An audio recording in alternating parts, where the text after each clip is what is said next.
Praise the lord. అవకాశవాదులు మన నుండి కావాల్సింది పొందుకొని వెళ్ళాక మరలా తిరిగి తొంగి చూడడానికి తెలివి తక్కువ వారమై మళ్ళీ వాళ్లకు అవకాశంగా ఉంటామేమో అన్నది మన నుంచి ఎక్స్పెక్ట్ చేస్తుంటారు. జీవితంలో ఇలాంటివి అనుభవంగా సూక్తులుగా చెప్పుకుంటాం, కానీ దైవికంగా కూడా ఇదే విధంగా దేవుడు సెలవిస్తున్నాడు.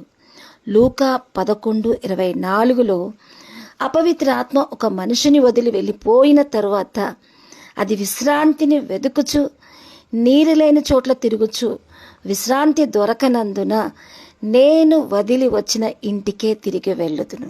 చూడండి, ఒక్కసారి వెళ్ళిపోయింది, దానికి విశ్రాంతి దొరకకపోతే అంతా తిరిగి ఏ ఇంటిని వదిలి వచ్చానో అక్కడికే. ఒకసారి వాడుకున్న వాళ్ళు మళ్ళా అదునుగా మనల్ని దుర్వినియోగపరచుకోవడానికి ఎట్లా అవకాశంగా తెలివిలేని వారంగా వారి చేతుల్లో ఇరుక్కుంటామేమోనని ఆశతో ఎదురు చూడడానికి, అనుకూలతలో మన స్నేహాన్ని మన విలువల్ని వారు వాడుకున్న అనుభవంతో మళ్ళా తెలివి తక్కువ వారంగా ఉంటామేమోనని ఎదురు చూస్తారు. అట్లాగే ఆ ఇల్లు ఊడ్చి ఖాళీగా ఉన్నందున తనకన్నా చెడ్డవైన 7 మరి దయ్యాలను తెచ్చింది అని రాయబడింది. నిజమే, ఖాళీగా ఉంటున్న జీవితం.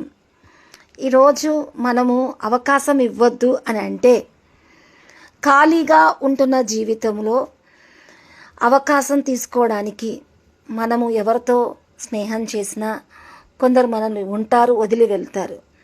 కానీ మనము వాళ్ళనే తలుచుకుంటూ జీవితంలో అసంపూర్ణత వ్యక్తపరుస్తూ ఖాళీతనాన్ని చూపించినన్ని దినాలు జనాలు మళ్ళా వాడుకోవడానికి మనల్ని ప్లాట్ఫామ్గా చేసుకుంటారు.